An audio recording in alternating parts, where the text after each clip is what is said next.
The radio button is similar to the checkbox with one difference. You'll use a radio button when there are a number of choices that can be made.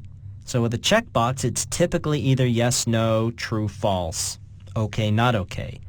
But you'd use a radio button when there are more than two choices. You'll typically group radio buttons, and for that, you'll use the group box control or a panel control. So you'll add a number of radio buttons into the group box or the panel, and then one of them can be selected at a time.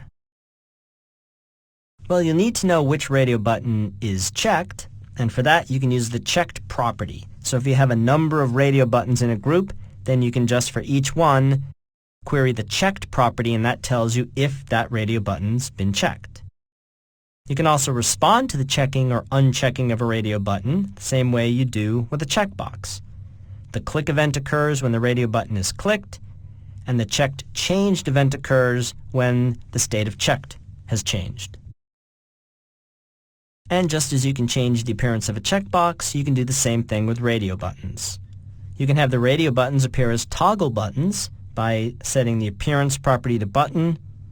You can have images appear in radio buttons, so you can use the image property to specify the image you want to display, and then use the image align property to control where the image appears. So let's go to demo and see a form that shows some examples of what you can do with checkboxes and radio buttons. I have several radio buttons on the form. For favorite language, I have 3 choices. So the first thing I'll do is create a group box called Language Group Box 1, and then inside that group box I add the Visual Basic, the C#, and the Good at Both radio buttons. And only one of those can be selected at a time. Level of Expertise is a group box, and inside I also have radio buttons, but these radio buttons look like toggle buttons. Again, I set the appearance property to button. And then these radio buttons, like the print checkbox above, have images but no text. Let's look at the radio buttons. I can select my favorite language and my level of expertise, and now when I click the results button, I want to know what was selected. Let's go look at the code. In the click event handler for the results button, I'm going to build a string that contains the results.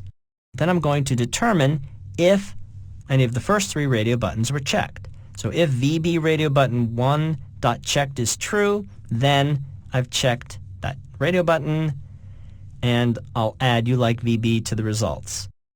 I'll also check if the C# radio button or the both radio button was checked.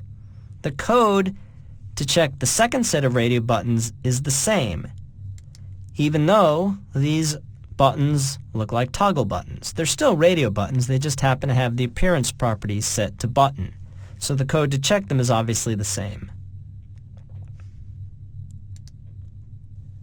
In addition, if I go to the form, if I click Beginner, then I'm displaying this message, because in that button's checked changed event handler, I'm checking if it was checked, then I'm going to display this message. And then finally, these buttons are just regular radio buttons that have images instead of text. So what you've seen in this demo is 2 things. One is how to control the look and feel of checkboxes and radio buttons, and then also in code how to detect if the checkbox was checked or the radio button was selected, and then also in code to respond to a checkbox or radio button being clicked, and also how to know if the checkbox was checked or the radio button was selected.